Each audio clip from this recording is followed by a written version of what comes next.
Welcome, everybody. Please take your seats. So thank you very much for coming. Welcome back to the React Meetup. We've got some really great talks for you, great topics, some stuff on GraphQL, a bit of CSS and React, CSS and JS, and then a little bit on Reason, which I'm going to do. But thanks for our speakers, Benjie and Faraz, for stepping up and doing a talk today. I really, really appreciate it. A few announcements before we get started. So first of all, hashtag is React London, as always. So get your tweets going. We are always looking for speakers, obviously, for future events. So if you're interested in sharing with this community and doing a talk, then come and speak to one of us. Amy over here is the main one to speak to. Give him a little wave. Otherwise, give us an email at hello@react.london, and we'll consider your talk. So one quick announcement that we don't really want to talk about is, we want to keep a big, happy community here, right? And one of at our last meetup, we had a couple of little unpleasantries, partly in the pub later on, and this is why we have a code of conduct at these events, which you can find at meetup.react.london if you're interested. But the reason we have this code of conduct is if anybody is found to not be meeting it, then you won't be asked back, okay? We don't want to talk about that kind of stuff. We won't mention it again. Let's all just be nice to each other, okay? On a completely different note, we're hiring. So the obligatory we're hiring message, Red Badger are looking for mid to senior developers, a tech director, contractors, very welcome. React knowledge not essential. So if you're interested in what Red Badger does, again, speak to one of us or email jobs@red-badger.com. And we'll get in touch. So thank you for that. That's also the last we'll talk about that. So final announcement is next month's meetup is not advertised yet, partly because the host company has pulled out. So stay tuned. That meetup's still planned. We'll try and find a venue. So we'll keep in touch. Right. So let's move straight on to the talks. Our first talk is all about GraphQL. So if you've used GraphQL before, or if you haven't yet, you might have found some of the tooling a bit frustrating, some of the setup surrounding it maybe a bit confusing. So our first speaker is going to talk about a GraphQL setup and that's as lightweight as possible, just straight to the GraphQL. So to talk all about that, please welcome Benjie Gillam. Thank you.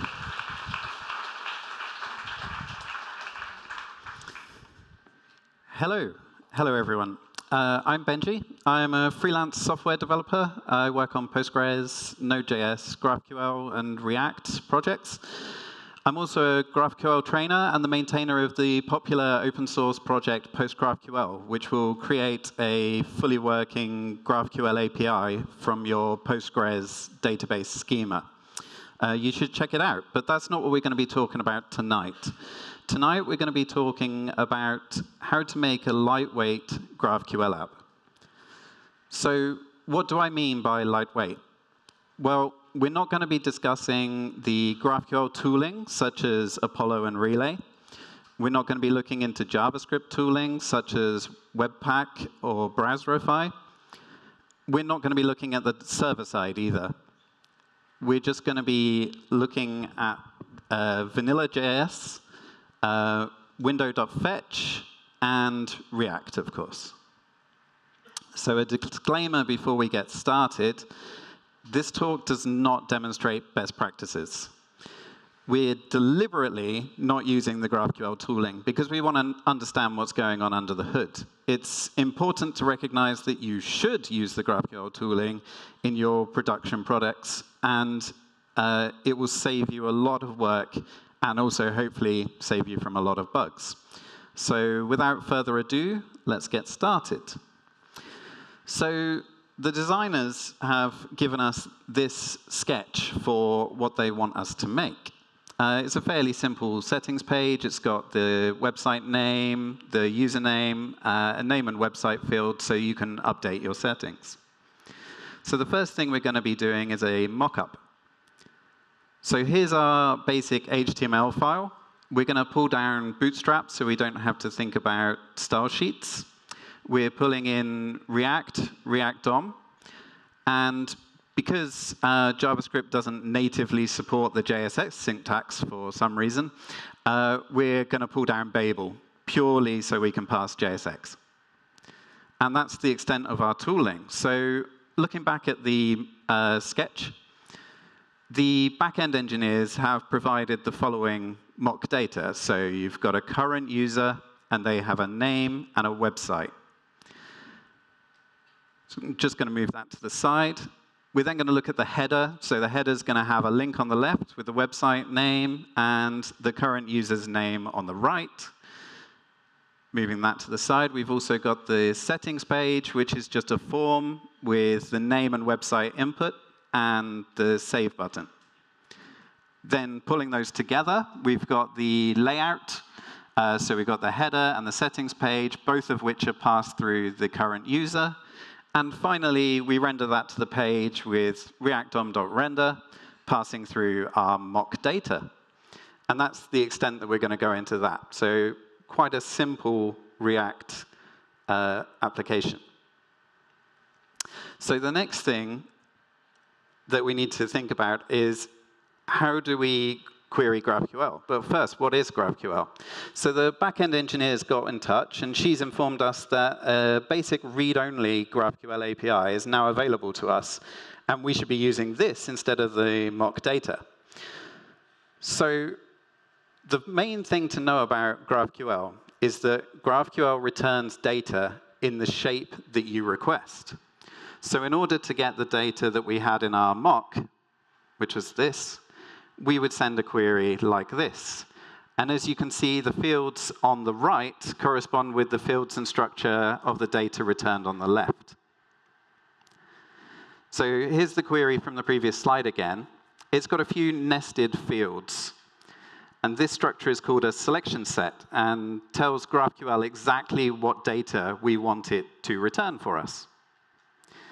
Now, we've omitted all of the optional parts of the query above. So let's introduce some of those back in. We've got the operation type, in this case, query. Now, that's optional for queries, but if you're doing any other operation types, such as mutations or subscriptions, you must specify it. Next, we've got an operation name. So we're introducing name and website query at the top here. This is an optional arbitrary name for the query. It's really useful for debugging, but it shouldn't affect the result of running the query. Now, imagine instead of wanting to view the current user's name and website, we want to see someone else's name and website. We need a way of specifying which users we want to look at. So in this case, we're going to use the user field, and we can pass the field additional data by using arguments, much like a function call. In this case, we're passing the ID argument with a value of 1 to look up user 1. Arguments can be required or optional, and they serve a lot of different purposes. They can do limiting and filtering of lists of data. They can do pagination, their input for mutations, and many other things. The issue with this query, though, is that we'd have to use a different query to query another user's profile. So we'd have to insert a new number there and construct a whole big query just to change that 1 to a 2. So instead, we can use variables. So this is similar to parameters in SQL. You can extract the non-static parts of the query, and then you can pass the variables in. Now, because, so variables are specified after the query name, and they're referenced within the field arguments. Now, because GraphQL is strongly typed, the type of the variable must be specified. In this case, we've specified that $ID is an integer, and the bang, the exclamation point, means that it cannot be null. So it's a not null integer. So here's a look back at our GraphQL query twice. So the first bit is the operation type query. Then we've got the operation name and website query, which is for debugging. We've got the $ID variable, so that's variables and their types. We then have the selection set with a field. That field has arguments and also a variable reference. And then we've got a nested selection set with 2 additional fields. But how do we know which operations are supported or what fields we can query within those? Well, these questions are more answered by the GraphQL schema. So the schema exposes all the available operations. We start with the schema keyword, and within it we define the operations such as query, which we've already seen, that's for reading data. We have mutation, which is for writing and updating data. And we have subscription, which could be for being notified when events occur. And in future, there may be other operations as well. Now, our read-only API only has the query operation.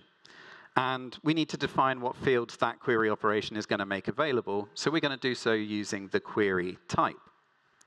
So the query type is the entry point for reading data. It defines the fields available at the root level. So in our API, we're going to have 2 root fields that we've seen already. They are the current user field, which doesn't take any arguments, and the user field, which takes 1 argument, the ID of the user to look up. Now, because GraphQL is strongly typed, we must specify the types that each of these fields can return. In our cases, both of these are going to return a user. So we're going to define them to return a user, but we have to define the user type, which we can do like this. So the user type has 3 fields on it. It's going to have the ID field, which again is a non-null integer. It's going to have a name, which would be a string, a non-null string, and a website, which is a string, but it is nullable this time. So here's our final GraphQL schema. It's pretty small at the moment, but this describes everything that we need to know about the API. And when the schema gets a little bit bigger, it's quite hard to read through this format. So we have tools that make it easier for you to digest. One of these tools is called Graphical, and it looks like this. You may have seen it before. So the idea of Graphical is it will introspect your GraphQL schema. It will figure out what all the types, the fields, the operations are, what the documentation on those are, and it will display it to you in that right-hand panel in a browsable fashion. And you can go through and see what the different types are. You can then type queries in the left-hand side, and that has type ahead, so it's got completion. And it's also got a prettifier, and then you can press the big play button and actually execute that query or that mutation and view the results in the central panel. So it's a real boon for anyone who's exploring a GraphQL API. And it's also great for getting new developers on board a lot faster. So now we understand a bit about GraphQL itself. Let's try and query it. So for now, we're going to assume that we're running a standard web-based GraphQL API. So if that's the case, we can query it in the browser, just in the command line, using window.fetch. So assuming that our backend engineer has set it up at the /GraphQL endpoint, we can then do window.fetch/GraphQL. We're going to talk via post. You can do queries over get, but you can just do everything over post, and we're going to do that because it's simpler. We're going to be talking in JSON in both directions. So we add the content type and accept headers. And finally, we're going to be posting the query, which is just a string, the string query, and any variables that we need. Now, in this case, we don't actually use any variables, so I'm just passing an empty object. So with that, we can then process the response as JSON and log it out to the console. And we've executed a GraphQL API using those few lines of code just in your browser command line, which is pretty cool, I think. But you'll notice that the only things that we're going to actually change is this highlight area. So the only parts that change are the query and the variables. So here's this similar thing again. And we're defining a function now that wraps it and does all the boilerplate for us. So it's going to execute, it's called execute GraphQL query. We're going to pass it in the query string to execute, and we're also going to pass it through an object that defines the variables. You don't have to pass an object if you don't have any variables, so we've added a default there for you. And this will just go and execute the same query and give us the results. So we can then use this to make a higher order component for React. So we might call this higher order component with GraphQL query result. Similarly, it's going to take a query string. It's going to take some options, such as the variables, maybe also cache settings. And then because it's a higher order function, it's going to take a component, and it's going to return a component. Initially, the component it returns is going to be in the loading state, because we haven't loaded any data yet. We're then going to say, when this component mounts, trigger a fetch. The fetch is going to go off, execute our GraphQL query, and if no errors occur, it's going to clear the loading state, clear any errors, and just save the data onto state. If an error does occur, we're going to clear the loading state and save the error. And finally, we're going to render our component. So we're going to pass through all the props we received, just like you would in a normal higher order component. And we're also going to add these 3 additional properties, loading, data, and error. So that then means that every component that we have, such as this header component, can easily fetch data from GraphQL. So in this case, we're sending the current user name query. It's going to execute that. For a short period, it's going to be loading, where it's going to display loading. And finally, it's going to display the current user's name, assuming no errors happen, because I haven't handled errors there. Left as an exercise for the reader. So this is great, because we're co-locating the data requirements with the component that needs that data, which is going to make maintenance really, really easy for us. But it's not so great, because every time we render that component, we're going to be doing a network fetch. So if you're doing that for items in a feed, for example, each of those feed items is going to go and fetch data from the server. And that's not what we want. But fortunately, we can use Fragments to solve this. So Fragments are shared pieces of query logic that can be composed together. Each component can have fragments, and then a root component will combine the relevant fragments together, and that will form the final GraphQL query. And then GraphQL will request the minimum information required to satisfy all the specified fragments. So if we look at the anatomy of a fragment, it starts with the fragment keyword, and then we give it a name so that we can reference it. Because GraphQL is strongly typed, we must also specify what type that fragment is. In this case, it's a user type, and that says what fields it can select. So we'll add a selection set, and we're going to pull down the ID and name fields from a user. And we can use that within a GraphQL query just by splatting it out with the ... syntax. And effectively, this left-hand side will compile to a query like the one on the right. This doesn't actually happen, but you can think of it in this way.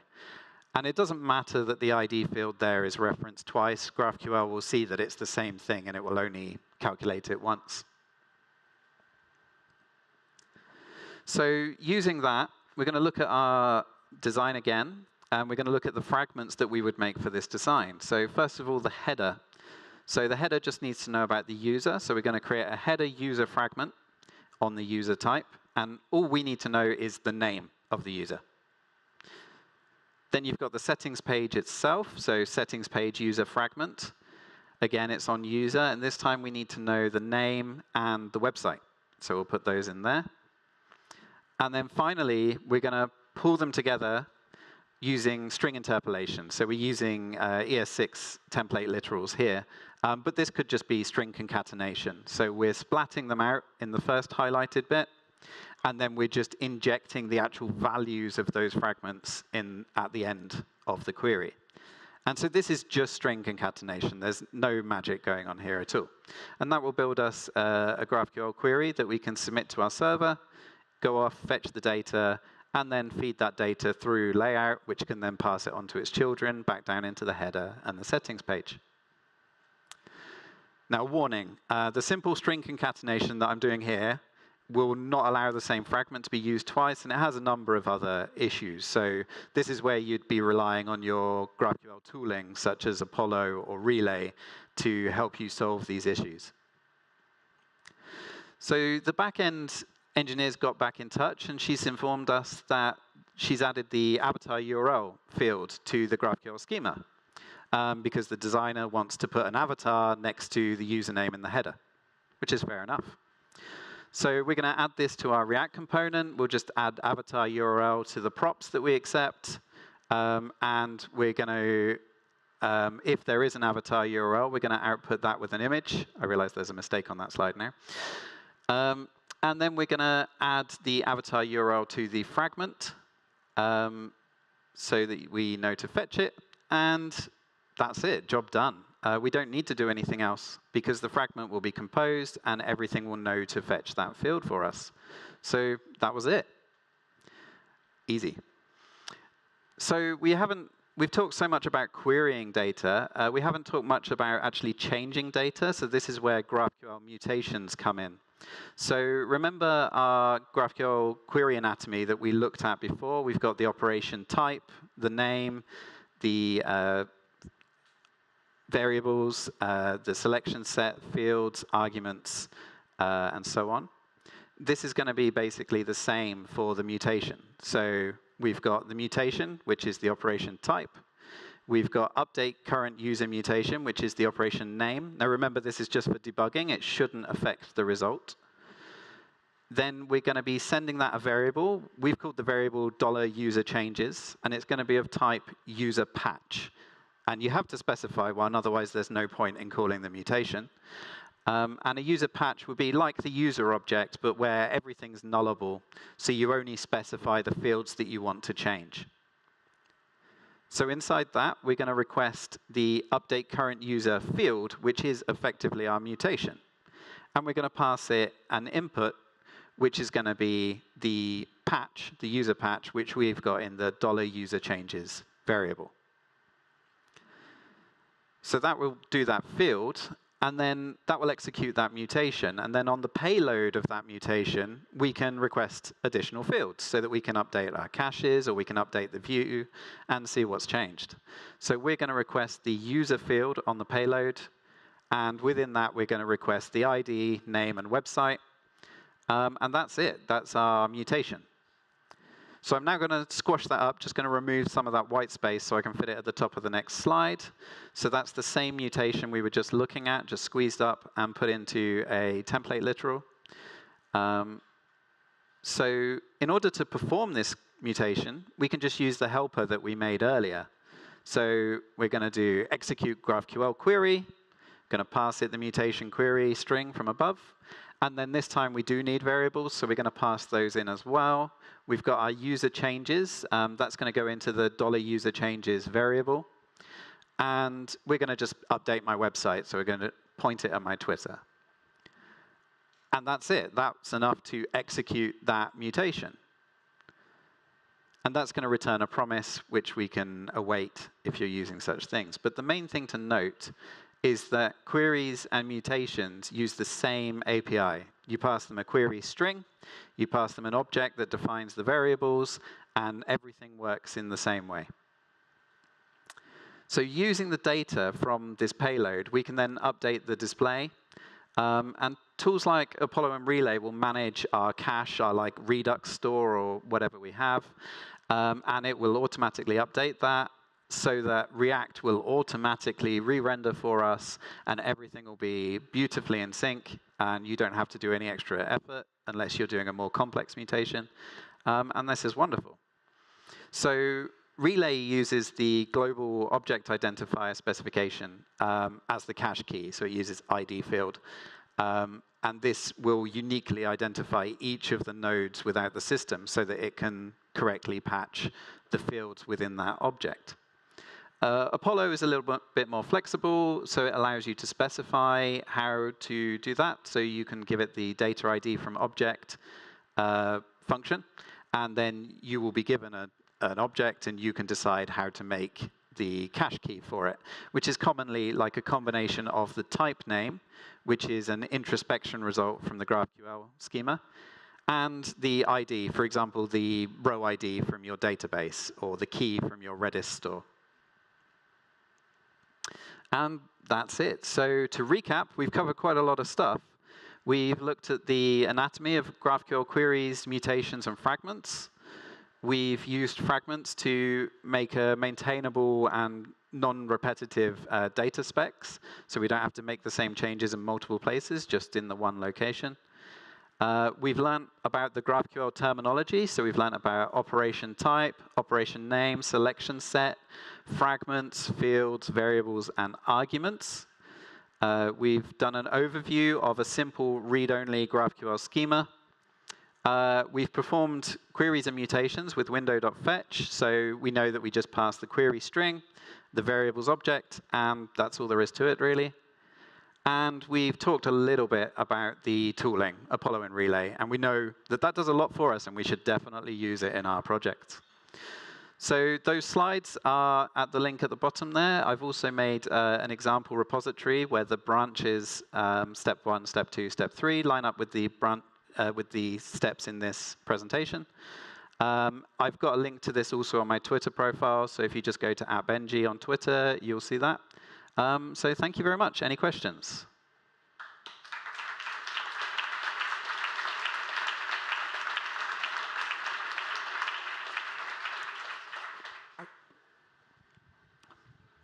I can't see if there's any questions. Nope.